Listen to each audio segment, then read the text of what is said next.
ಮಹಾಪರಿಶುದ್ಧನಾದಂಥ ಪರಲೋಕದಲ್ಲಿರುವ ನನ್ನ ತಂದೆಯಾದ ದೇವರೇ, ಅಪ್ಪ ನಿನ್ನ ನಾಮಕ್ಕೆ ಸ್ತೋತ್ರ ರಾಜ. ಸರ್ವಶಕ್ತನಾದಂಥ ಉನ್ನತನಾದಂಥ ನನ್ನ ದೇವರು ಮಹಿಮೆಯ ಅರಸನು ನೀನಾಗಿದೆಯಲ್ಲ, ಅದಕ್ಕಾಗಿ ಸ್ತೋತ್ರ ರಾಜ. ಈ ಸಮಯದಲ್ಲಿ ಕರ್ತನೆಯಪ್ಪ, ನಾವು ಪ್ರಾರ್ಥನೆಯನ್ನು ಮಾಡುವಾಗ ಇದುವರೆಗೂ ನಮ್ಮನ್ನು ಆರಾಧನೆ ಪ್ರಾರ್ಥನೆ ವಿಜ್ಞಾಪನೆಯಲ್ಲಿ ನಡೆಸಿದ್ದಿ, ನಿನಗೆ ಸ್ತೋತ್ರಪ್ಪ. ಹೇಗೂ ಕರ್ತನೆಯಪ್ಪ, ಈ ಸಮಯದಲ್ಲಿ ಈ ವಾಕ್ಯ ಭಾಗಗಳನ್ನು ನೀನು ಹತೋಟಿಗೆ ಒಪ್ಪಿಸುತ್ತಾ ಇದ್ದೇನೆ ರಾಜ. ಇದು ನೀನು ಮಾತನಾಡುವಂಥ ಸಮಯ ಸ್ವಾಮಿ. ನೀನು ಮಾತನಾಡುವಂಥ ಸಮಯದಲ್ಲಿ ದೇವರೇ, ನಾವು ಕರ್ತನೆ ಕಿವಿಗೊಟ್ಟು ಕೇಳಿಸಿಕೊಂಡು ನಿನ್ನ ವಾಕ್ಯವನ್ನು ಅನುಸರಿಸಿ ನಡೆಯುವಂಥವರಾಗಿರ್ಲಿಕ್ಕಾಗುವಾಗಿ ಕೃಪೆ ತೋರಿಸು. ಬೋಧಿಸತಕ್ಕ ನನ್ನನ್ನು ಸಹ ನಿನ್ನ ಹತೋಟಿಗೆ ಒಪ್ಪಿಸಿಕೊಡ್ತಾ ಇದ್ದೇನೆ ರಾಜ. ದೇವರೇ, ನನ್ನನ್ನು ಮರೆ ಮಾಡು, ಪವಿತ್ರಾತ್ಮನೇ ಆಳ್ವಿಕೆ ಮಾಡು. ಸೈತಾನನ ವಾಕ್ಯವನ್ನು ಕದ್ದುಕೊಳ್ಳದ ಹಾಗೆ ದೇವರೇ, ಪ್ರತಿಯೊಬ್ಬರ ಮೇಲೆ ಯೇಸುವಿನ ರಕ್ತದ ಹನಿಗಳು ಪ್ರೋಕ್ಷಿಸಲ್ಪಡಲಿ ಕರ್ತನೆ. ಆಳ್ವಿಕೆ ಮಾಡಿ ನಡೆಸು, ಯೇಸುವಿನ ನಾಮದಲ್ಲಿ ತಂದೆಯೇ, ಆಮೇಲೆ. ಓಕೆ, ಆದಿಕಾಂಡ 19ನೇ ಅಧ್ಯಾಯ 16ನೇ ವಚನ.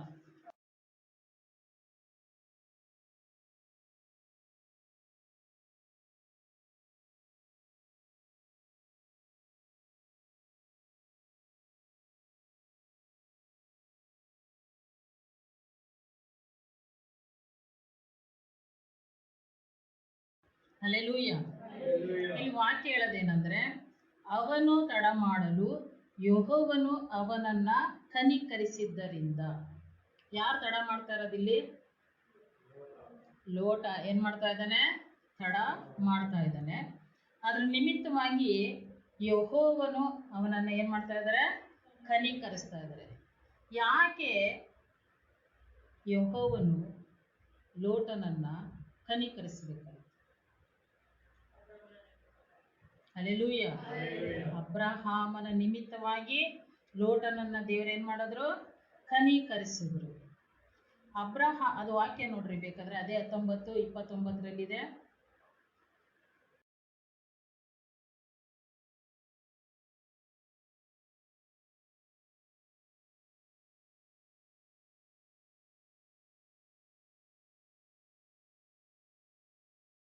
ಆ ಸೀಮೆ ಅಂದ್ರೆ ಸೋದೋಮ್ ಗೋಮರ ಪಟ್ಟಣಗಳ ಪಾಪದ ಜೀವಿತದ ನಿಮಿತ್ತವಾಗಿ ದೇವರ ಕೋಪಾಗ್ನಿ ಸೋದೋಮ್ ಗೋಮರ ಮೇಲೆ ಸುರಿತಾ ಇದೆ. ಆ ಸುರಿಯುವಂತ ಕ್ಷಣ ಇನ್ನು ಸ್ವಲ್ಪವೇ ಬಾಕಿ ಇದೆ. ಅಂತ ಸಮಯದಲ್ಲಿ ಲೋಟನಿಗೆ ಏನಾಗ್ತಾ ಇದೆ? ದೇವರ ದಯೆ ದೊರಕ್ತಾ ಇದೆ. ದೇವರ ದಯೆ ದೊರಕುವಂತ ಸಮಯದಲ್ಲಿ ಆತನು ಆ ಪಟ್ಟಣವನ್ನ ಬಿಟ್ಟು ಊರಿಂದ ಆಚೆ ಬರ್ಲಿಕ್ಕೆ ಬಹಳ ತಡ ಮಾಡ್ತಾ ಇದ್ದಾನೆ. ಅಂತ ಸಮಯದಲ್ಲಿ ಯೆಹೋವನ ಕನಿಕರ ಆತನಿಗೆ ಸಿಗ್ತಾ ಇದೆ. ದೇವರು ಆತನನ್ನ ಕನಿಕರಿಸಿದ ನಿಮಿತ್ತವಾಗಿ ಆತನು ತನ್ನ ಹೆಂಡತಿ ಮಕ್ಕಳ ಸಮೇತವಾಗಿ ದೇವದೂತರೆ ಅವನನ್ನ ಊರಾಚೆ ತಂದು ಬಿಡ್ತಾರೆ. ಯಾಕೆ ಈ ಕಾರ್ಯ ಜರುಗ್ತು ಅಂತ ಅಂದ್ರೆ, ಅಬ್ರಹಾಮನ ನಿಮಿತ್ತ. ಅಲ್ಲಿ ವಾಕ್ಯ ಹೇಳೋದು ಅದೇ ತಾನೆ, ಅಬ್ರಹಾಮನನ್ನ ನೆನೆಸಿ ಲೋಟನನ್ನ ತಪ್ಪಿಸಿ ಕಾಪಾಡಿದನು. ಅಷ್ಟಕ್ಕೂ ಅಬ್ರಹಾಮನು ಲೋಟನಿಗೆ ಒಂದು ಮಾತನ್ನ ಹೇಳಿರ್ತಾನೆ. ಆದಿಕಾಂಡ 13ನೇ ಅಧ್ಯಾಯ 9ನೇ ವಚನ ನೋಡ್ರಿ.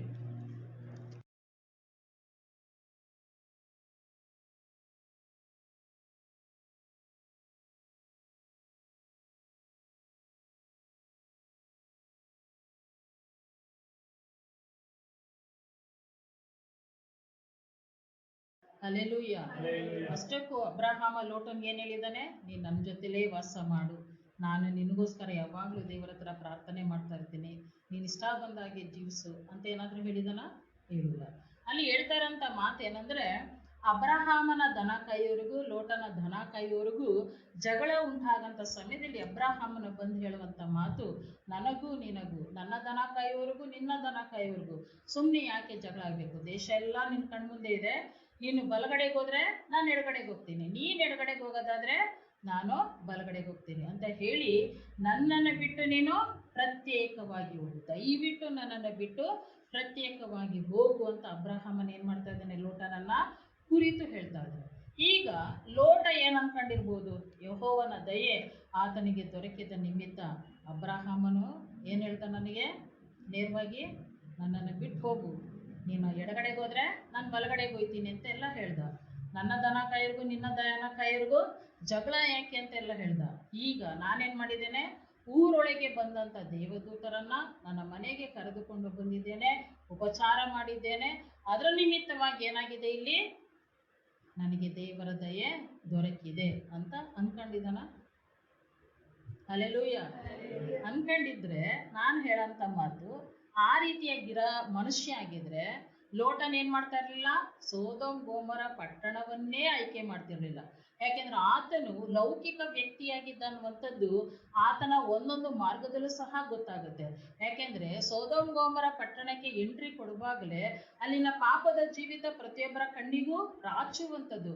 ಯಾಕೆಂದ್ರೆ ಇಲ್ಲಿ ದೇವದೂತರು ಬರುವಂತ ಸಮಯದಲ್ಲಿ ಇಡೀ ಊರಿನ ಸಣ್ಣ ಮಕ್ಕಳಿಂದ ಹಿಡಿದು ಮುದುಕರವರೆಗೂ ಆ ಮನೆಯನ್ನ ಸುತ್ತುವರೆದು ಏನ್ ಮಾಡ್ತಾ ಇದಾರೆ, ನಿನ್ನ ಮನೆಗೆ ಬಂದಿರುವಂತ ಪುರುಷರನ್ನ ಈಚೆ ಕರೆದುಕೊಂಡು ಬಾ, ಅವರ ಜೊತೆ ನಮ್ಗೆ ಸಂಗಮವಾಗ್ಬೇಕಂದ್ರೆ ಬಹಿರಂಗವಾದ ಪಾಪದ ಜೀವಿತ ಆ ಊರಿನಲ್ಲಿದೆ. ಅಂತ ಬಹಿರಂಗವಾದ ಪಾಪದ ಜೀವಿತ ಇರುವಂತ ಊರನ್ನ ಲೋಟನ್ ಏನ್ ಮಾಡ್ತಾ ಇರ್ಲಿಲ್ಲ, ಆತ್ಮೀಕ ಮನುಷ್ಯನಾಗಿದ್ರೆ ಆಯ್ಕೆ ಮಾಡಿಕೊಳ್ತಿರ್ಲಿಲ್ಲ. ಆತನು ಲೌಕಿಕ ಮನುಷ್ಯನಾದ ನಿಮಿತ್ತವಾಗಿ ಯಾವುದೇ ರೀತಿಯಾದ್ರೂ ಪಾಪಗಳನ್ನ ಮಾಡ್ಲಿ, ನನ್ನ ದನ ಕರುಗಳಿಗೆ ಹಾಡು ಕುರಿಗಳಿಗೆ ಏನಾಗ್ತಾ ಇದೆ, ಇಲ್ಲಿ ಒಳ್ಳೆ ಮೇವಿದೆ, ನೀರಾವರಿ ಪ್ರದೇಶ ಇದೆ, ಅದಿದ್ರೆ ಮಾತ್ರ ಸಾಕು ಅಂತ ಆತನು ನೆನೆಸಿಕೊಂಡು ಹೋದ. ಅದ್ರ ನಿಮಿತ್ತವಾಗಿ ಆತನು ತನ್ನ ಹೆಂಡತಿಗೂ ಭಕ್ತಿ ಜೀವಿತವನ್ನ ಕಲಿಸ್ಲಿಲ್ಲ, ತನ್ನ ಮಕ್ಕಳಿಗೂ ಸಹ ಭಕ್ತಿ ಜೀವಿತವನ್ನ ಕಲಿಸ್ಲಿಲ್ಲ. ಆದರೆ ಅಬ್ರಹಾಮನು ಆತ್ಮೀಕ ಮನುಷ್ಯನಾದ ನಿಮಿತ್ತವಾಗಿ ಆತ್ಮಭಾರ ಉಳ್ಳ ಮನುಷ್ಯನಾಗಿರುವುದರಿಂದ ಲೋಟನನ್ನ 2 ಬಾರಿ ತಪ್ಪಿಸಿ ಕಾಪಾಡ್ತಾನೆ. ಲೋಟನು ಆತನ ಸೋದೋಮ್ ಗೋಮರ ಪಟ್ಟಣದ ಮೇಲೆ ಬೇರೆ ಅರಸರುಗಳು ಯುದ್ಧಕ್ಕೆ ಬರುವಂತ ಸಮಯದಲ್ಲಿ ಲೋಟನು ಸೆರೆಯಾಳಾಗಿ ಹೋಗ್ತಾನೆ. ಈ ವಿಷಯ ಅಬ್ರಹಾಮನಿಗೆ ಗೊತ್ತಾದ ಕೂಡಲೇ ತನ್ನ ಮನೆಯಲ್ಲೇ ಹುಟ್ಟಿ ಬೆಳೆದು ಶಿಕ್ಷಿತರಾದಂತ ಅನೇಕ ದಾಸರನ್ನ ಗುಲಾಮರನ್ನ ಹಿಡಿದು ಆತನ ಏನ್ ಮಾಡ್ತಾನೆ, ಒಂದು ಸೇನೆಯನ್ನ ಮಾಡಿಕೊಂಡು ಹೋಗಿ ಯುದ್ಧವನ್ನ ಮಾಡಿ ಲೋಟನನ್ನ ಬಿಡಿಸಿಕೊಂಡು ಬರ್ತಾನೆ. 1ನೇ ಬಾರಿ. 2ನೇ ಬಾರಿ ಇಡೀ ಊರೇ, ದೇಶವೇ, ಸೋದೋಮ್ ಗೋಮರ ಪಟ್ಟಣವೇ ದೇವರ ಕೋಪಕ್ಕೆ ಗುರಿಯಾಗಿದೆ. ಅಂತಹ ಸಮಯದಲ್ಲಿ ದೇವರು ಅಬ್ರಹಾಮನಿಗೆ ಪ್ರಕಟಗೊಂಡು ತಾನು ಮಾಡಬೇಕೆಂದಿರುವಂತ ಈ ನಾಶನದ ಸಂಗತಿಯನ್ನ ತಿಳಿಸುವಾಗ ಅಬ್ರಹಾಮನ್ ಏನ್ ಮಾಡ್ತಾನೆ, ಆತನು ದೇವರ ಮುಂದೆ ನಿಂತು ಪ್ರಾರ್ಥನೆಯನ್ನ ಮಾಡಿಕೊಳ್ತಾನೆ. ಹಲ್ಲೆಲೂಯ. ಹಾಗಾದ್ರೆ ದೇವರು ತಿಳಿಸುವಂತ ಮಾತು ಏನಂದ್ರೆ, ಲೋಟನಿಗೆ ಅಬ್ರಹಾಮನ ನಿಮಿತ್ತ ದಯೆ ದೊರಕಿತೆ ಹೊರತು ಲೋಟನು ದೇವದೂತರಿಗೆ ಊಟ ಕೊಟ್ಟೆ ಅಥವಾ ದೇವದೂತರಿಗೆ ನನ್ನ ಮನೆಯಲ್ಲಿ ಒಂದು ರಾತ್ರಿ ಇರ್ಲಿಕ್ಕೆ ಅವಕಾಶ ಮಾಡಿಕೊಟ್ಟೆ ಅಥವಾ ಊರಿನವರೆಲ್ಲ ಪಾಪದ ಕಾರ್ಯಗಳಲ್ಲಿ ಇವ್ರನ್ನ ಸಿಕ್ಕಿಸ್ಬೇಕು ಅನ್ಕೊಂಡಿದ್ರು, ಅದ್ರ ನಿಮಿತ್ತ ನಾನು ರಕ್ಷಣೆ ಕೊಟ್ಟೆ, ಅದ್ರ ನಿಮಿತ್ತವಾಗಿ ಯೆಹೋವನು ನನ್ನನ್ನು ಕನಿಕರಿಸಿದ್ದಾನೆ ಅನ್ನುವಂಥದ್ದು ಅದು ಮೂರ್ಖತನ. ಆದರೆ ದೇವರು ಕರೆದಾತನು ನಂಬಿಗಸ್ತನು. ಅಬ್ರಹಾಮನನ್ನ ಕೂಗಿ ಕರೆದನು. ಅಬ್ರಹಾಮನು ಸರ್ವವನ್ನ ಬಿಟ್ಟು ಅಬ್ರಹಾಮನ ದೇವರನ್ನ ಹಿಂಬಾಲಿಸಿದನು. ಹಿಂಬಾಲಿಸುವಂತ ಸಮಯದಲ್ಲಿ ಲೋಟನು ಆತನನ್ನ ಹಿಂಬಾಲಿಸಿ ಬರುವಾಗ ಈಗ ಅವರಿಬ್ರು ಪ್ರತ್ಯೇಕವಾಗ್ತಾ ಇದ್ದಾರೆ. ಪ್ರತ್ಯೇಕವಾಗುವಂತ ಸಮಯದಲ್ಲೂ ಅಬ್ರಹಾಮನ್ ಏನ್ ಮಾಡ್ತಾ ಇದ್ದಾನೆ, ಲೋಟನ ಬಗ್ಗೆ ಚಿಂತಿತನಾಗಿ ಪ್ರತಿ ಬಾರಿ ಪ್ರಾರ್ಥನೆ ಮಾಡಿ ಆತನನ್ನ ಬಿಡಿಸುವಂತ ಕೆಲಸವನ್ನ ಮಾಡ್ತಾ ಇದ್ದಾನೆ. ಅಂದ್ರೆ ತಾನು ಆದುಕೊಂಡ ಅಬ್ರಹಾಮನ ನಿಮಿತ್ತ, ತಾನು ಕರೆದ ಅಬ್ರಹಾಮನ ನಿಮಿತ್ತ, ತನ್ನ ಭಕ್ತನು ಮಾಡಿದ ಪ್ರಾರ್ಥನೆ ನಿಮಿತ್ತ ಲೋಟನ್ ಏನಾಗ್ತಾ ಇದ್ದಾನೆ, ಸೇಫ್ ಆಗ್ತಾ ಇದೆ. ಅದ್ರ ಮುಂದೆಯೂ ಸಹಿತವಾಗಿ ಆತನ ಏನ್ ಮಾಡಲ್ಲ, ಯೋಗ್ಯನಾದಂತ ತಂದೆಯಾಗಿ ಸಹ ನಿಲ್ಲಲ್ಲ. ಉತ್ತಮವಾದ ಪ್ರದೇಶಕ್ಕೆ ಹೋಗ್ಬೇಕು, ತನ್ನ ಮಕ್ಕಳನ್ನ ಸಾಕಿ ಬೆಳೆಸಿ ಒಳ್ಳೆ ಕಡೆ ವಿವಾಹ ಕಾರ್ಯಗಳನ್ನ ಮಾಡ್ಬೇಕು, ಅದು ಯಾವುದೇ ಜವಾಬ್ದಾರಿ ಇಲ್ಲದೆ ಆತನ ಏನಾಗ್ತಾನೆ, ಕೊನೆಗೆ ಶಾಪಗ್ರಸ್ತ ಸಂತತಿಗಳಿಗೆ ಆತನ ತಂದೆಯಾಗಿ ನಿಲ್ತಾನೆ. ಹಲ್ಲೆಲೂಯ. ಹಾಗಾದ್ರೆ ದೇವರು ನಮ್ಮನ್ನ ನೋಡಿ ಅನೇಕರ ಪ್ರಾರ್ಥನೆ ವಿಜ್ಞಾಪನೆಗಳನ್ನ ಕೇಳಿ ನಮಗೆ ಕನಿಕರವನ್ನ ತೋರಿಸುವಾಗ ಆ ಕನಿಕರವನ್ನ ನಾವೇನ್ ಮಾಡ್ಬೇಕು, ಸದುಪಯೋಗ ಪಡಿಸಿಕೊಳ್ಬೇಕು. ಅದನ್ನ ಬಿಟ್ಟು ದೇವರು ನನ್ನ ಕನಿಕರಿಸಿದ್ದಾರೆ, ಈಗ ಲೋಟ ಏನ್ ಅನ್ಕೊಳ್ಬೋದು, ನಾನು ಮಾಡಿದಂತ ಸತ್ಕಾರ್ಯ ಇರ್ಬೋದು, ನಾನು ಕೊಟ್ಟಂತ ಆಶ್ರಯ ಇರ್ಬೋದು ಅಂತ ಅಂದುಕೊಂಡ್ರೆ ಅದು ನಿಜವಾಗ್ಲೂ ನಾನು ಮೊದಲೇ ಹೇಳಿದ ಹಾಗೆ ಮೂರ್ಖತನದ ಪರಮಾವಧಿಯಾಗಿರುತ್ತೆ. ಹಾಗಾದ್ರೆ ದೇವರು ಒಬ್ಬೊಬ್ಬ ಭಕ್ತರ ಪ್ರಾರ್ಥನೆಯನ್ನು ಕೇಳಿ ನಮ್ಮೊಬ್ಬೊಬ್ಬರನ್ನ ಏನ್ ಮಾಡ್ತಾ ಇರ್ತಾರೆ, ಆಶೀರ್ವಾದ ಮಾಡ್ತಾ ಇರ್ತಾರೆ. ನಮ್ಮೊಬ್ಬೊಬ್ಬರನ್ನ ರಕ್ಷಣಾ ಮಾರ್ಗದಲ್ಲಿ ನಡೆಸಿರ್ತಾರೆ, ನಮ್ಮ ಆತ್ಮಿಕ ಜೀವಿತಗಳನ್ನ ಉನ್ನತವಾಗಿ ನಡೆಸ್ತಾ ಇರ್ತಾರೆ. ಹಾಗಾದ್ರೆ ದೇವರು ನಮ್ಮನ್ನ ನೆನೆಸಿಕೊಂಡಿದ್ದಾರೆ ಅಂದ್ರೆ ಅದ್ರ ಹಿಂದೆ ಯಾರದೋ ಬಲವಾದ ಪ್ರಾರ್ಥನೆ ಜೀವಿತ ನಮಗೋಸ್ಕರವಾಗಿರುತ್ತೆ. ಹಲ್ಲೆಲೂಯ. ಇರುತ್ತಾ ಇರಲ್ವಾ? ಅಥವಾ ನಿಮ್ಮ ಪ್ರಾರ್ಥನೆಗಳೇ ನಿಮ್ಮನ್ನ ರಕ್ಷಿಸ್ತಾ ಇದೆಯಾ? ಹಲ್ಲೆಲೂಯ. ಮತ್ತೆ ವಾಕ್ಯನ ನೋಡಿಕೊಳ್ಳೋಣ. 2 ಸಮುವೇಲ 9ನೇ ಅಧ್ಯಾಯ 1ರಿಂದ 3ನೇ ವಚನ.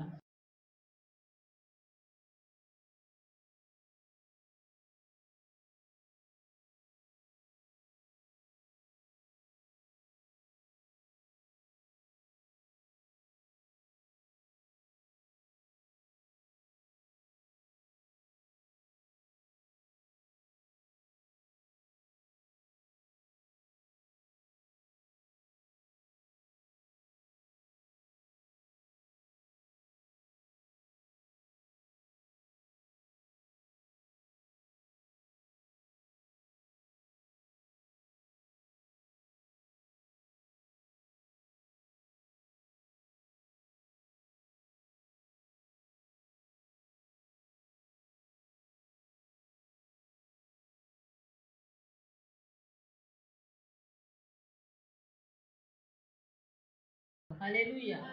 ಇಲ್ಲಿ ವಾಕ್ಯ ಏನ್ ಹೇಳ್ತಾ ಇದೆ ಅಂದ್ರೆ, ಈಗ ದಾವಿದ ಒಬ್ಬ ರಾಜನಾಗಿ ಆತನು ಸಿಂಹಾಸನ ರೂಢನಾಗಿದ್ದಾನೆ. ಆತನು ತನ್ನ ಒಂದು ಸಿಂಹಾಸನ ರೂಢನಾಗಿ ರಾಜನಾಗಿ ಆದ ಕೆಲವೇ ದಿನಗಳಲ್ಲಿ ಆತನು ಏನ್ ಮಾಡ್ತಾ ಇದ್ದಾನೆ, ಸೌಲನ ಮನೆಯಲ್ಲಿ ಯಾರಾದ್ರೂ ಉಳಿದುಕೊಂಡಿದ್ರೆ ನಾನೇನ್ ಮಾಡ್ತೀನಿ ಅವರಿಗೆ ಯೋನಾತನನ ಸಲುವಾಗಿ. ಯೋನಾತನ ಯಾರು? ಸೌಲನ ಮಗ. ಸೌಲ ದಾವಿದನನ್ನ ಬಹಳವಾಗಿ ಹಿಂಸೆ ಪಡಿಸಿದ ವ್ಯಕ್ತಿ, ಆತನ ಮರಣವನ್ನ ಬಯಸಿದಂತ ವ್ಯಕ್ತಿ, ಆತನ ಪ್ರಾಣವನ್ನ ಹತ್ಯೆ ಮಾಡೋದಕ್ಕೋಸ್ಕರ ಅನೇಕ ವರ್ಷಗಳು, ಅಂದ್ರೆ ತಾನು ಮರಣ ಹೊಂದುವ ತನಕವೂ ದಾವಿದನ ಮರಣವನ್ನ ಬಯಸಿ ಹುಡುಕಿ ಆತನ ಪ್ರಾಣವನ್ನ ಬೇಟೆಯಾಡೋದಕ್ಕೆ ನಿರಾಶೆಗೊಳ್ಳದೆ ನಿಂತಂತ ವ್ಯಕ್ತಿ. ಅಂಥ ಕುಟುಂಬದವರಲ್ಲಿ ಯೋನಾತನನ ಸಲುವಾಗಿ ನಾನು ದಯೆ ತೋರಿಸ್ತೇನೆ ಅಂತ ಯಾರು ಹೇಳ್ತಾ ಇದ್ದಾರೆ? ದಾವೀದ ಹೇಳ್ತಾ ಇದ್ದಾನೆ. ಹಲ್ಲೆಲೂಯ. ಯಾಕೆ ಯೋನಾತನನ ಸಲುವಾಗಿ ದಾವೀದ ದಯೆ ತೋರಿಸ್ತೀನಿ ಅಂತ ಹೇಳ್ತಾನೆ ಗೊತ್ತಾ? ದಾವೀದ ಯೋನಾತನ ಏನು ಅಂತ? ಅವರಿಬ್ಬರು ಪ್ರಾಣ ಸ್ನೇಹಿತರು. ಸ್ನೇಹಕ್ಕೆ ನಿಜವಾದ ಉತ್ತಮವಾದ ಉದಾಹರಣೆ ಅಂತಂದ್ರೆ ದಾವೀದ ಯೋನಾತರು. ಮತ್ತು ಈ ಸಮಯದಲ್ಲಿ ಆತನು ತನ್ನ ತಂದೆಯ ನಂತರ ತಾನು ರಾಜನಾಗಬೇಕಾದವನು ಅನ್ನುವಂಥದ್ದು ಗೊತ್ತಿದ್ದರೂ ಸಹಿತವಾಗಿ ದೇವರ ಚಿತ್ತಕ್ಕೆ ತನ್ನನ್ನೇ ತಾನು ಒಪ್ಪಿಸಿಕೊಟ್ಟವನು ಮತ್ತು ತಂದೆಯ ದ್ವೇಷವನ್ನು ಕಟ್ಟಿಕೊಂಡು ದಾವೀದನ ಪ್ರೀತಿಯನ್ನ ಸಂಪಾದಿಸಿಕೊಂಡು ದಾವೀದನ ಹಿತವನ್ನ ಬಯಸಿದವನು ಮತ್ತು ದಾವೀದನು ತಪ್ಪಿಸಿಕೊಂಡು ಹೋಗುವಂತದಕ್ಕೆ ಏರ್ಪಾಡನ್ನ ಮಾಡಿದಂತ ವ್ಯಕ್ತಿ ಯೋನಾತನು. ಹೀಗೆ ತಪ್ಪಿಸಿಕೊಂಡು ಹೋಗುವಂತ ಸಮಯದಲ್ಲಿ ದಾವೀದನು ಒಂದು ಒಡಂಬಡಿಕೆಯನ್ನ ಮಾಡ್ಕೊಳ್ತಾರೆ. ಯೋನಾತನ ಹೇಳ್ತಾನೆ, ಒಂದಲ್ಲ ಒಂದು ದಿವಸ ನೀನು ರಾಜನಾಗಿ ನಿಂತೇ ನಿಲ್ತೀಯ, ಇದು ಯೆಹೋವನ ಸಂಕಲ್ಪ ನನಗೆ ಗೊತ್ತು. ಅದರಿಂದ ನನ್ನ ತಂದೆ ಏನ್ ಮಾಡಿದ್ದಾರೆ, ನಿನ್ನ ಮೇಲೆ ಕೋಪಗೊಂಡಿದ್ದಾರೆ. ಈಗ ಒಂದ್ ಕೆಲಸ ಮಾಡು, ನಾನೇನಾದ್ರೂ ಬದುಕಿದ್ರೆ ಅಥವಾ ನಾನು ಸತ್ತು ಹೋಗಿದ್ರೆ ನೀನು ದೇವರ ಹೆಸರಿನಲ್ಲಿ ಅಂದ್ರೆ ಯೆಹೋವನ ಹೆಸರಿನಲ್ಲಿ ನನ್ನ ಮನೆಯವರಿಗೆ ಏನ್ ಮಾಡು, ದಯೆಯನ್ನ ತೋರಿಸು.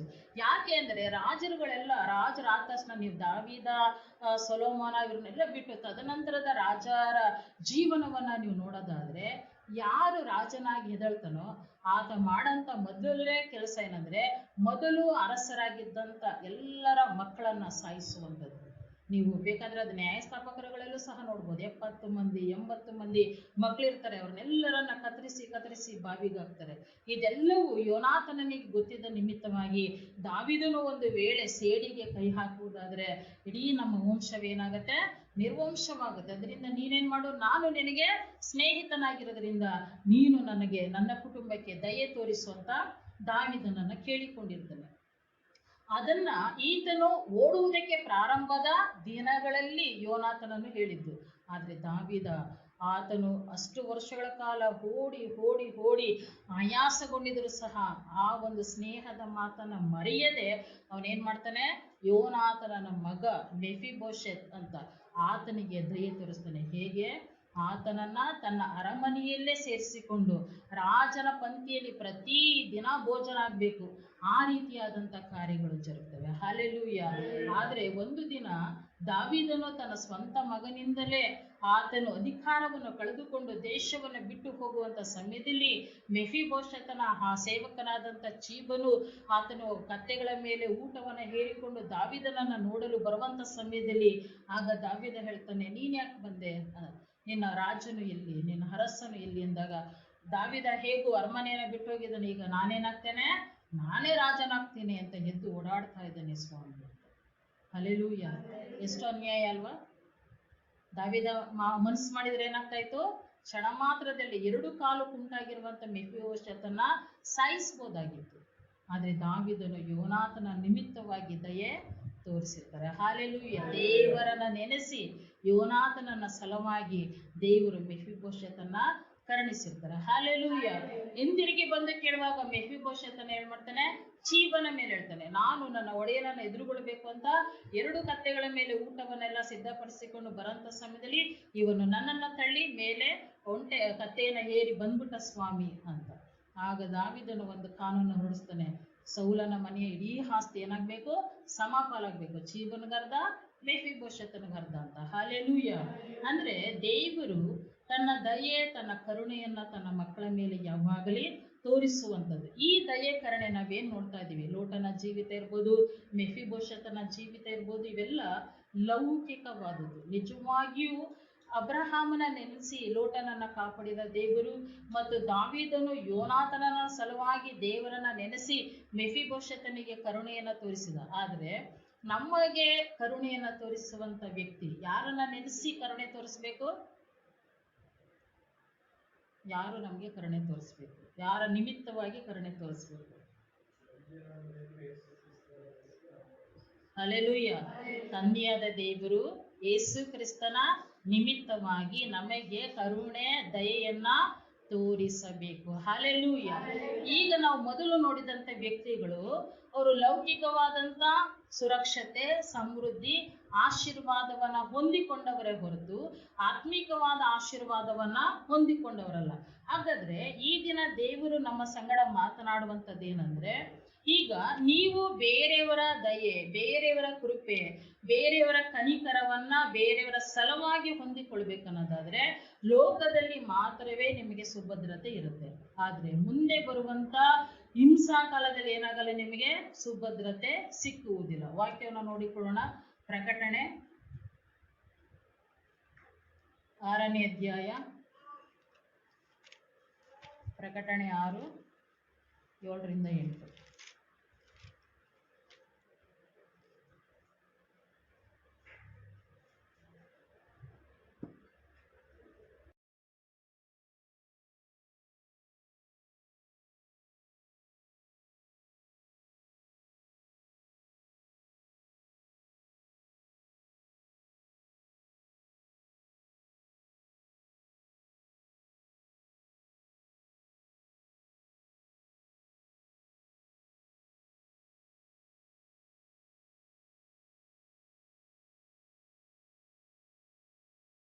ಹಲ್ಲೆಲೂಯ.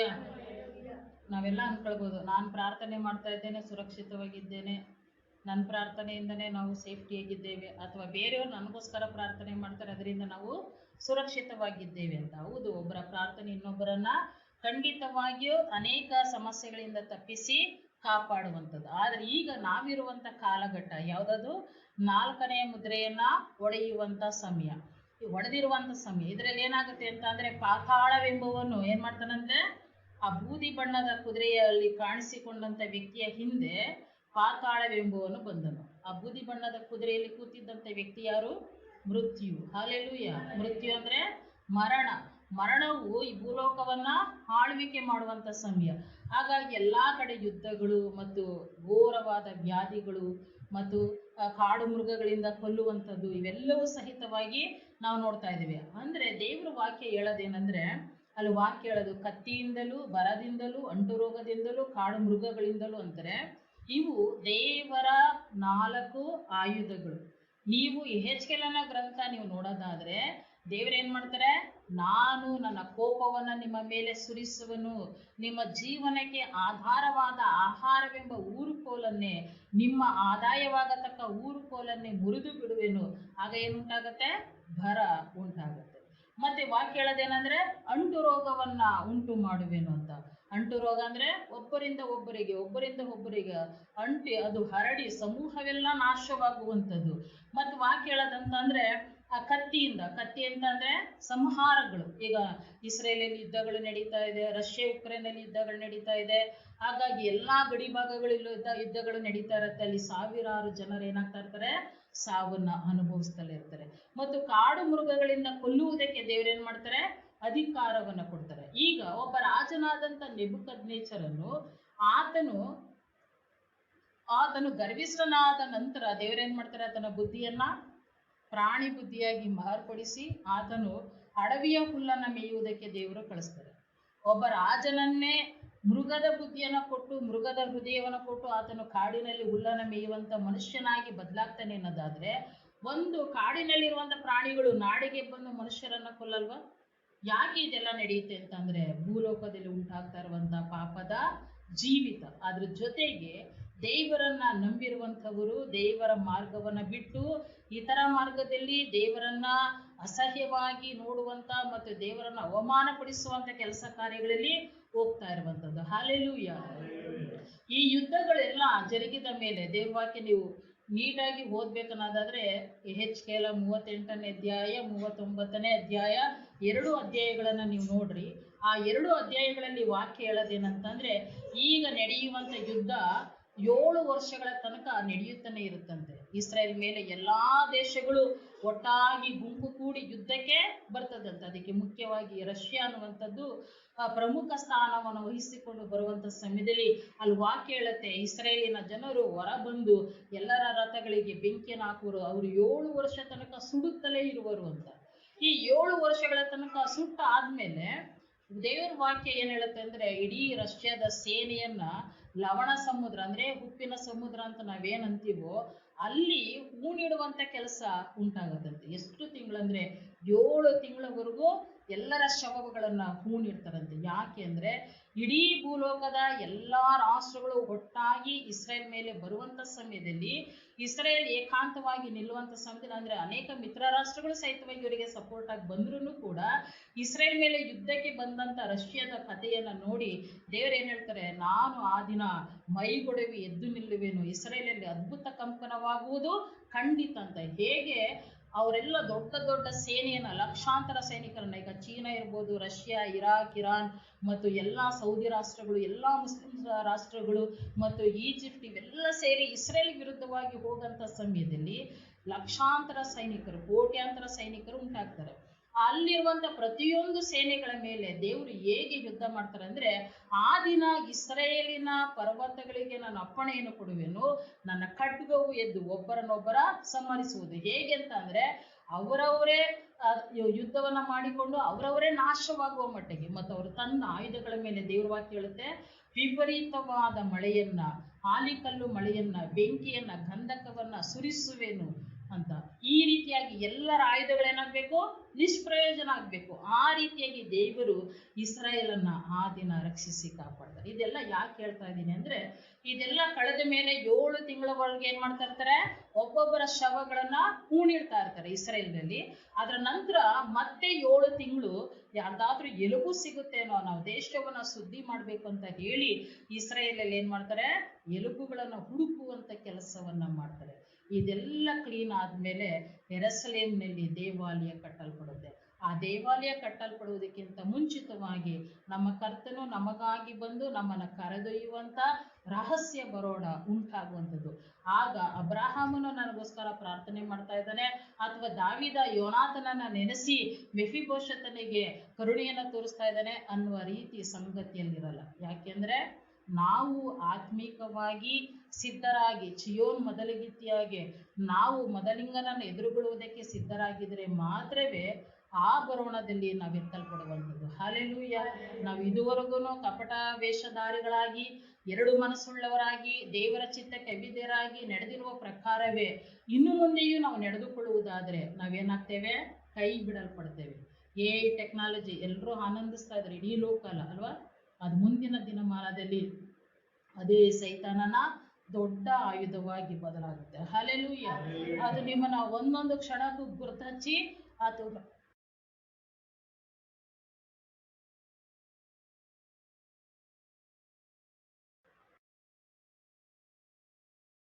ನಿಮ್ಮನ್ನ ಗುರುತಚ್ಚಿ ಅದು ಒಪ್ಪಿಸುವ ಕೆಲಸವನ್ನ ಮಾಡುತ್ತೆ. ಯಾಕೆಂದ್ರೆ ಪ್ರಕಟಣೆಯಲ್ಲಿ ವಾಕ್ಯ ಹೇಳುತ್ತೆ, ವಿಗ್ರಹಕ್ಕೆ ಮಾತನಾಡುವಂತ ಸಾಮರ್ಥ್ಯ ಕೊಡಲ್ಪಟ್ಟಿತ್ತು ಮತ್ತು ಆ ವಿಗ್ರಹಕ್ಕೆ ನಮಸ್ಕರಿಸದವರಿಗೆ ಕೊಲ್ಲುವ ಅಧಿಕಾರ ಕೊಡಲ್ಪಟ್ಟಿತ್ತು ಅಂತ. ಹಾಗಾದ್ರೆ ಮುಂದಿನ ಟೆಕ್ನಾಲಜಿಯಿಂದ ನೀವು ಯಾರು ತಪ್ಪಿಸ್ಕೊಳ್ಳಲು ಅಸಾಧ್ಯವಾದದ್ದು. ಅಂದ್ರೆ ಒಂದು ಗುಂಪು ದೇವರಿಂದ ನೇಮಕ ಮಾಡಲ್ಪಟ್ಟದ್ದು ಅಥವಾ ಕೈ ಬಿಡಲ್ಪಟ್ಟವರು ವೈರಾಗ್ಯವಾಗಿ ನಿಲ್ಲುವಂಥದ್ದು, ಒಂದು ಗುಂಪು ಅಂತೂ ಕರ್ತನ ಬರೋಣದಲ್ಲಿ ಇದ್ದೇ ಇರುತ್ತೆ. ಆದ್ರೆ ನಾನು ಹೇಳುವುದೇನೆಂದ್ರೆ, ಯೆರೆಮೀಯನಿಗೆ ದೇವರು ಹೇಳ್ತಾರೆ, ನೀನು ಕಾಲಾಳುಗಳ ಸಂಗಡ ನಡೆದು ಮುಂದಾಗುವುದೇ ನಿನಗೆ ಕಷ್ಟವಾದರೆ ಕುದುರೆಗಳ ಸಂಗಡ ಓಡಿ ಹೇಗೆ ಮುಂದಾಗುವಿ. ಅಂದ್ರೆ ಈ ಒಂದು ಸಣ್ಣ ಪುಟ್ಟ ಶೋಧನೆಯ ಸಮಯದಲ್ಲೇನೆ ನೀನು ದೇವರನ್ನ ಪ್ರೀತಿ ಮಾಡಿ ಆತನನ್ನು ಘನಪಡಿಸುವುದು ನಿನಗೆ ಕಷ್ಟವಾಗುವುದಾದರೆ, ಲೋಕದ ಇಚ್ಛೆಯನ್ನು ಅನುಸರಿಸಿ ನಡೆಯುವುದಕ್ಕೆ ಬಯಸುವುದಾದರೆ, ಮತ್ತೆ ಮುಂದೆ ಬರುವಂತ ಶೋಧನೆ ಏನದು, ಸೈತಾನನೇ ಸಂಪೂರ್ಣ ಅಧಿಕಾರವನ್ನ ತನ್ನ ಮಗನಿಗೆ ಕೊಟ್ಟು ಆತನೇನಾಗಿರ್ತಾನೆ, ಭೂಲೋಕದ ರಾಜನಾಗಿರ್ತಾನೆ. ಮತ್ತು ನಾವು ಯಾವ ದುರಾತ್ಮಗಳನ್ನ ಕಟ್ಟಿ ಪಾತಾಳಕ್ಕೆ ದಬ್ತಾ ಇದೀವೋ, ಯಾವ್ದೆಲ್ಲ ಅಂಧಕಾರದ ಬಲಗಳು ಅಲ್ಲಿ ಮಧ್ಯಾಕಾಶದಲ್ಲಿ ಸುತ್ತುತ್ತಾ ಇದೆಯೋ, ಆ ಎಲ್ಲ ಬಲಗಳೇನಾಗಿರ್ತವೆ, ಇಡೀ ಭೂಲೋಕವನ್ನ ಆಳ್ವಿಕೆ ಮಾಡ್ತಾ ಇರ್ತವೆ. ಈ ಒಬ್ರು ಆಫೀಸರ್ ಅನ್ಕೊಂಡು ಹೋಗಿ ಮಾತಾಡಿಸ್ತೀರ, ಅವ್ರ ಒಳಗಡೆ ಏನಾಗಿರುತ್ತೆ, ಸೈತಾನನ ದೂತರು ಅವರಲ್ಲಿ ಆಳ್ವಿಕೆಯನ್ನ ಮಾಡ್ತಾ ಇರ್ತಾರೆ.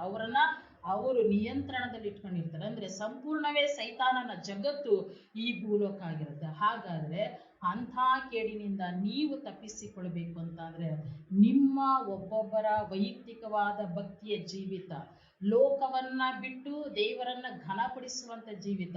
ಕಷ್ಟ ಇದ್ದಾಗ ಹೇಗೆ, ಯಾರು ಬೇಡಪ್ಪ, ಎಲ್ಲರೂ ನನ್ನನ್ನು ಕೈ ಬಿಟ್ಬಿಟ್ರು, ನನಗೆ ನೀನ್ ಮಾತ್ರ ಸಾಕು ಅಂತ ನಾವು ಹೇಳ್ತೀವೋ, ಎಲ್ಲವನ್ನ ದೇವರು ಕರುಣಿಸಿದ ಮೇಲೂ ದೇವರೇ ನೀನೇ ನನಗೆ ಸಾಕು ಅಂತ ಹೇಳಿ ಜೀವಿಸುವುದಾದ್ರೆ ಮಾತ್ರವೇ ನಾವೇನಾಗ್ತೇವೆ, ಸೇಫ್ ಆಗ್ತೇವೆ. ಹಲ್ಲೆಲೂಯ.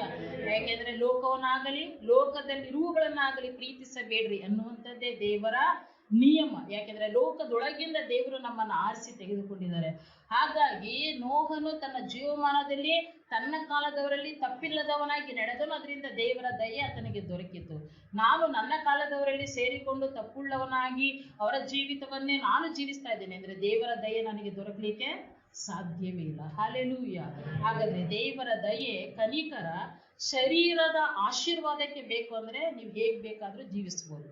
ಆದ್ರೆ ಇಲ್ಲ, ನನ್ನ ಆತ್ಮ ನಾಶನವನ್ನ ಹೊಂದಬಾರ್ದು, ನನ್ನ ಶರೀರದಿಂದ ಮಾಡಿದ ಒಂದೊಂದು ಕಾರ್ಯಕ್ಕೂ ಒಳ್ಳೆಯದಕ್ಕಾಗಲಿ ಕೆಟ್ಟದಕ್ಕಾಗಲಿ ಪ್ರತಿಫಲವನ್ನು ಹೊಂದುವುದಕ್ಕೆ ದೇವ್ರ ಮುಂದೆ ನಿಲ್ಬೇಕಾಗಿದೆ. ಅದರಿಂದ ನಾನು ಇನ್ನು ಮುಂದೆ ಶರೀರಾತ್ಮ ಪ್ರಾಣದಿಂದ ದೇವರನ್ನೇ ಘನಪಡಿಸ್ತೇನೆ ಅನ್ನೋದಾದ್ರೆ ದೇವರಿಗೆ ಪ್ರಥಮ ಸ್ಥಾನವನ್ನು ಕೊಟ್ಟು ದೇವರ ಪ್ರೀತಿಯನ್ನ ಸಂಪಾದಿಸಿಕೊಳ್ಳುವುದನ್ನ, ದೇವರನ್ನ ಗೌರವಿಸುವುದನ್ನ ಏನ್ ಮಾಡ್ಬೇಕಾಗಿದೆ, ಕಲಿಬೇಕಾಗಿದೆ. ಇಲ್ಲವಾದ್ರೆ ದೇವರ ಬರೋಣ ಇನ್ನು ಕೆಲವೇ ವರ್ಷಗಳು ಅಲ್ವಾ, ಯುದ್ಧಗಳು ಪ್ರಾರಂಭ ಆಗ್ತಾ ಇದೆ. ಎಲ್ಲರೂ ಹೇಳುವಂಥದ್ದು ಈಗ ಪ್ರತಿಯೊಂದು ದೇಶಗಳು ಸಹ ಹೇಳ್ತಾ ಇರೋದೇನಂತ ಅಂದ್ರೆ 2025ಕ್ಕೆ 3ನೇ ಮಹಾಯುದ್ಧ ಅಫಿಷಿಯಲ್ ಆಗಿ ಅನೌನ್ಸ್ಮೆಂಟ್ ಆಗುತ್ತೆ ಅಂತ.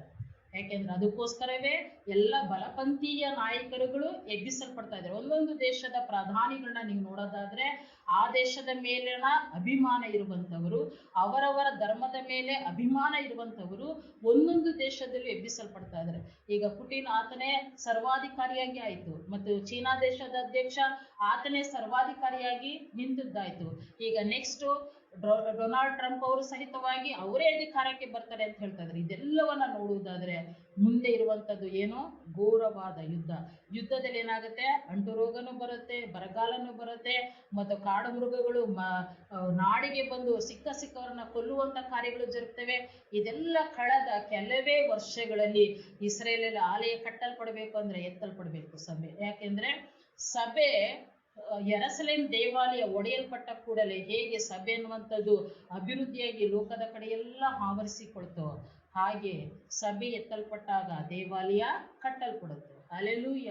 ನಾನು ಹೇಳ್ತಾ ಇರೋದು ನಿಮ್ಗೆ ಎಷ್ಟರ ಮಟ್ಟಿಗೆ ಅರ್ಥ ಆಗ್ತಾ ಇದೆಯೋ, ಅದು ಹೇಳುವಂತ ಮಾತೇನಂದ್ರೆ ಕರ್ತನ ಬರೋಣ ಬಹು ಸಮೀಪವಾಗಿದೆ. ನಿಮ್ಮೂರಿಗೆ ಹೋಗ್ಲಿಕ್ಕೆ ಒಂದೇ ಬಸ್ ಇರುವಂಥದ್ದು, ಅದನ್ನ ಬಿಟ್ರೆ ಏನು ಬಸ್ಸೇ ಇಲ್ಲ ಅಂದ್ರೆ ನೀವೇನ್ ಮಾಡ್ತೀರಾ, ಬೇಗನೆ ಎದ್ದು ರೆಡಿ ಆಗ್ತೀರಾ. 5 ಗಂಟೆಗೇನೆ ಅದು ಬಸ್ ಇರೋದು ಅಂತಂದ್ರೆ ನೀವೇನ್ ಮಾಡಿರ್ತೀರಾ, 4:15ಗಾದ್ರೂ ಸ್ಟ್ಯಾಂಡಲ್ಲಿ ನಿಂತಿರ್ತೀರ, ಇಲ್ಲ 4:45ಗಾದ್ರೂ ನಿಂತಿರ್ತೀರಲ್ವಾ. ಹಾಗಾದ್ರೆ ಕರ್ತನು ಒಂದೇ ಬಾರಿ ಬರುವಂಥದ್ದು.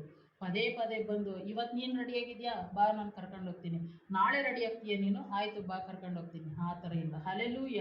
ಅದು ಎತ್ತಲ್ಪಡುವಿಕೆ ಹೇಗೆ, ಕಣ್ಣು ರೆಪ್ಪೆ ಮುಚ್ಚಿ ಬಿಡುವಷ್ಟರೊಳಗಡೆ ನಾವು ಮಾರ್ಪಾಟನ್ನ ಹೊಂದಿರ್ತೇವೆ. ಮಹಿಮಾ ಶರೀರಧಾರಿಗಳಾಗಿ ಕರ್ತನ ಬಳಿಗೆ ನಾವು ಎತ್ತಲ್ಪಟ್ಟಿರ್ತೇವೆ. ಅಂತ ಒಂದು ಕ್ಷಣ ಮಾತ್ರದ ಸಂಗತಿಗೆ ವರ್ಷಗಟ್ಟಲೆ ನಾವು ಸಿದ್ಧವಾಗಿದ್ರೆ ಮಾತ್ರವೇ ನಾವು ಸೇರಿಸಲ್ಪಡುವಂಥದ್ದು. ಹಲ್ಲೆಲೂಯ. ದೇವರು ನಿಮ್ಮನ್ನು ಆಶೀರ್ವಾದ ಮಾಡಲಿ. ಅಂತ ಕಾರ್ಯಕ್ಕೋಸ್ಕರವಾಗಿ ನೀವು ಸಿದ್ಧವಾಗುವುದಾದ್ರೆ ನೀವು ದೇವರ ಕೋಪದ ಈ 4 ಆಯುಧಗಳಿಂದ ತಪ್ಪಿಸಲ್ಪಡ್ತೀರ. ಇಲ್ಲವಾದ್ರೆ ಹೀಗೆ ನೀವು ಸ್ವೇಚ್ಛೆಯಿಂದ ಸ್ವಂತ ಇಚ್ಛೆಗೆ ಒಳಗಾಗಿ ಜೀವಿಸುವುದಾದರೆ ಈ ಕೋಪದಲ್ಲಿ 4ರಲ್ಲಿ 1ಕ್ಕಾದ್ರೂ ನೀವು ಸಿಕ್ಕಿ ಹಾಕಿಕೊಂಡು ಹತವಾಗುವುದಂತೂ ನಿಶ್ಚಯದ ಕೆಲಸ. ಹಲ್ಲೆಲೂಯ. ಎಲ್ಲರೂ ಮನಸ್ಸಾಂತರವನ್ನು ಹೊಂದಿ ದೇವರಿಗೋಸ್ಕರ ಜೀವಿಸ್ಬೇಕು ಅಂತ ನಾನು ಕೇಳಿಕೊಳ್ತೇನೆ. ಈ ಸಮಯದಲ್ಲಿ ನಾವು ಪ್ರಾರ್ಥನೆಯನ್ನು ಮಾಡಿಕೊಳ್ಳೋಣ. ಮಹಾಪರಿಶುದ್ಧನಾದಂತಹ ಪರಲೋಕದಲ್ಲಿರುವ ನನ್ನ ತಂದೆಯಾದ ದೇವರೇ, ಅಪ್ಪ, ಈ ಲೋಕದ ಯಾತ್ರೆಯಲ್ಲಿ ಇರುವಂತಹ ಸಮಯದಲ್ಲಿ ದೇವರೇ, ನೀನು ಕರ್ತನೆ, ನೀನು ಆರಿಸಿಕೊಂಡ ಭಕ್ತರ ಪ್ರಾರ್ಥನೆಯ ನಿಮಿತ್ತವಾಗಿ ದೇವರಪ್ಪ, ಕರುಣೆಗೆ ದಯೆಗೆ ಪಾತ್ರರಲ್ಲದವರನ್ನು ಸಹ ನೀನು ಕರುಣಿಸಿ ರಕ್ಷಿಸಿ ಆಶೀರ್ವಾದ ಮಾಡುವ ಕರ್ತನಾಗಿದ್ದಿ. ಅದಕ್ಕಾಗಿ ನಿನ್ನ ನಾಮಕ್ಕೆ ಸ್ತೋತ್ರ ರಾಜ. ಆದರೆ ಕರ್ತನೆಪ್ಪ, ಆತ್ಮೀಕ ಆಶೀರ್ವಾದ ಆತ್ಮವು ಸದಾಕಾಲ ನಿನ್ನ ಸಂಗಡ ಇರಬೇಕೆನ್ನುವುದಾದ್ರಪ್ಪ, ಪ್ರತಿಯೊಬ್ಬರು ಸಹಿತವಾಗಿ ಭಕ್ತಿವಂತರಾಗಿ ಜೀವಿಸುವುದು ಅವಶ್ಯವಾಗಿದ್ದಿಲ್ಲಪ್ಪ. ಕರ್ತನೆ, ನಿನ್ನನ್ನು ಘನಪಡಿಸುತ್ತೇವೆ, ನಿನ್ನನ್ನು ಸನ್ಮಾನಿಸುತ್ತೇವೆ, ನಿನ್ನನ್ನು ಪ್ರೀತಿಸುತ್ತೇವೆ ಎನ್ನುವಂಥದ್ದು ಕರ್ತನೆಪ್ಪ, ಎಲ್ಲರಿಗಿಂತಲೂ ಎಲ್ಲದಕ್ಕಿಂತಲೂ ನಿನ್ನನ್ನೇ ಅಪ್ಪ ಪ್ರಮುಖ ಸ್ಥಾನದಲ್ಲಿಟ್ಟು ಓಡುವುದು ನಡೆಯುವುದೇ ಆಗಿದೆಯಲ್ಲ ರಾಜ. ಅಂಥ ಜೀವಿತವನ್ನು ನಾವು ಜೀವಿಸುತ್ತಾ ಕರ್ತನೆಪ್ಪ, ಲೋಕದಲ್ಲಿ ಕರ್ತನೆ ಮುಂದೆ ನಡೆಯುವಂಥ ಕೇಡುಗಳಿಂದ ನಾವು ರಕ್ಷಿಸಲ್ಪಟ್ಟು ಕರ್ತನೆ ನಿನ್ನ ಒಂದು ರಹಸ್ಯ ಬರುವಿಕೆಯಲ್ಲಿ ನಾವು ಎತ್ತಲ್ಪಡಬೇಕಾಗಿದ್ದಿಲ್ಲ ಸ್ವಾಮಿ. ಕರ್ತನಪ್ಪ, ಇನ್ನು ಕೆಲವೇ ವರ್ಷಗಳು ಬಾಕಿ ಇದೆ ಎಂದು ಕರ್ತನಪ್ಪ ಎಲ್ಲಾ ಸಂಗತಿಗಳು ನಮಗೆ ಬಟ್ಟ ಬಯಲಾಗಿ ತೋರಿಸಲ್ಪಡುತ್ತಾ ಇರುವಂಥ ಸಮಯದಲ್ಲಿ ನಾವಾದ್ರಪ್ಪ ಆತ್ಮನಷ್ಟವನ್ನು ಹೊಂದಿಕೊಳ್ಳದೆ ರಾಜ, ಒಬ್ಬೊಬ್ಬರು ಕರ್ತನೆ ಸಿದ್ಧತೆಯನ್ನು ಮಾಡಿಕೊಂಡು ಕರ್ತನೆಪ್ಪ, ಹೇಗೋ ಕರ್ತನೆ ಮೊದಲಿಗಿತ್ತಿಯು ಮೊದಲಿಂಗನನ್ನು ಎದುರುಗೊಳ್ಳುವುದಕ್ಕೆ ಸಿದ್ಧವಾಗುವ ಪ್ರಕಾರ ಅಪ್ಪ, ಬರುವ ಮೊದಲಿಂಗನಾಗಿರುವಂಥ ನಿನ್ನನ್ನು ಎದುರುಗೊಳ್ಳುವುದಕ್ಕೆ ನಾವು ಆತ್ಮೀಕವಾದ ಸರ್ವಾಯುಧಗಳನ್ನು ಧರಿಸಿಕೊಂಡು ಕರ್ತನೆಪ್ಪ ಸ್ವಸ್ಥಚಿತ್ತರಾಗಿ ಕರ್ತನೆ ಲೋಕವನ್ನಾಗಲಿ ಲೋಕದಲ್ಲಿರುವನಾಗಲಿ ಪ್ರೀತಿಸದೆ ನಿನ್ನನ್ನೇ ಪ್ರೀತಿಸುತ್ತಾ ತವಕದಿಂದ ಎದುರುಗೊಳ್ಳುವಾಗಿ ಕೃಪೆ ತೋರಿಸು ಕರ್ತನೆ. ನಿನಗೆ ಸ್ತೋತ್ರ. ಕೈ ಬಿಡಲ್ಪಡುವುದಾದ್ರೆ ಕರ್ತನೆ ಅದು ಘೋರವಾದ ಹಿಂಸೆಯಾಗಿದ್ದಿಲ್ಲಪ್ಪ, ಅದು ಮರಣಕರವಾದದ್ದಾಗಿದ್ದಿಲ್ಲ ಸ್ವಾಮಿ. ಕೃಪಾ ಕಾಲದಲ್ಲಿ ಭಕ್ತಿವಂತರಾಗಿ ಜೀವಿಸುವುದು ಕಷ್ಟವಿರುವುದಾದ್ರೆ ಕರ್ತನೆಪ್ಪ, ಈ ಕೃಪಾ ಕಾಲದಲ್ಲಿ ಮೋಜಿನ ಸಂಗತಿಗಳಾಗಿ ಬದಲಾವಣೆ ಮಾಡಿಕೊಂಡು ನಿಲ್ಲುವುದಾದ್ರೆ ರಾಜ, ಅಂತ್ಯಕಾಲದ ಆ ಕಷ್ಟಕರವಾದ ಪರಿಸ್ಥಿತಿಯಲ್ಲಿ ನಿಲ್ಲುವುದು ಹೇಗೆ ಸಾಧ್ಯ? ಕರ್ತನಾದಂಥ ದೇವರೇ, ಕಡೆಯವರೆಗೂ ತಾಳುವವನು ರಕ್ಷಣೆಯನ್ನು ಹೊಂದುವನೆಂದು ನಿನ್ನ ವಾಕ್ಯವು ಹೇಳುತ್ತದಲ್ಲ ಸ್ವಾಮಿ. ಕರ್ತನೆ, ಕೃಪೆ ತೋರಿಸು ರಾಜ, ನಮ್ಮ ನಂಬಿಕೆಗಳನ್ನು ಬಲಪಡಿಸು ಅಪ್ಪ. ನಂಬಿಕೆ ಜೀವಿತದಲ್ಲಿ ತಪ್ಪಿ ಹೋಗುತ್ತಾ ಇರುವ ಪ್ರತಿಯೊಬ್ಬರನ್ನಪ್ಪ ಸರಿದಾರಿಯಲ್ಲಿ ನಡೆಸು ಕರ್ತನೆ. ನಿನ್ನ ನಾಮಕ್ಕೆ ಸ್ತೋತ್ರಪ್ಪ. ಯಾಕೆಂದ್ರಪ್ಪ, ಶರೀರಕ್ಕೆ ಬರುವ ಮರಣ ದೊಡ್ಡದಲ್ಲ ಸ್ವಾಮಿ, ಆತ್ಮಕ್ಕೆ ಬರುವ ಮರಣವೇ ಅದು ದೊಡ್ಡದಾಗಿದೆಯಲ್ಲ ರಾಜ. ಆ ಮರಣದಿಂದ ಯಾರು ಯಾವುದನ್ನು ತಪ್ಪಿಸಲಾರರು ಕರ್ತನೆಪ್ಪ. ಕರ್ತನೆ, ಆ ಎರಡನೇ ಮರಣದಿಂದ ತಪ್ಪಿಸುವುದಕ್ಕಾಗಿ ಆ ಕಲ್ವಾರಿಯ ಮೇಲೆ ನೀನು ಮರಣವನ್ನು ಅಪ್ಪಿದೆಯಲ್ಲ ರಾಜ, ಮೃತ್ಯುಂಜಯನಾಗಿ ಎದ್ದಿದೆಯಲ್ಲ ಸ್ವಾಮಿ. ಆ ಎರಡನೇ ಮರಣವನ್ನು ಕರ್ತನೆಪ್ಪ ನಾವು ದಾಟುವವರಾಗಿ ನಿನ್ನ ಪುನರುತ್ಥಾನದಲ್ಲಿ ಸ್ವಾಮಿ ನಾವು ಸೇರಿದವರಾಗಿ ಕರ್ತನೆ ನಾವು ಪುನರುತ್ಥಾನವನ್ನು ಹೊಂದಬೇಕಾಗಿದೆಯಲ್ಲಪ್ಪ. ಪುನರುತ್ಥಾನವನ್ನು ಹೊಂದಬೇಕಾದ್ರಪ್ಪ ನಾವು ಶರೀರದಿಂದ ನಿನ್ನನ್ನು ಘನಪಡಿಸುವ ಕಾರ್ಯಗಳನ್ನಪ್ಪ ನಾವು ಮಾಡ್ಲಿಕ್ಕಾಗಿ ಕೃಪೆ ತೋರಿಸು. ಹಾಗೆ ಮಾಡುತ್ತೆಂದು ನಂಬಿ ಯೇಸುವಿನ ಹೆಸರಿನಲ್ಲಿ ಪ್ರಾರ್ಥಿಸಿದ್ದೇವೆ ನಮ್ಮ ಜೀವಳ ತಂದೆಯೇ, ಆಮೆನ್.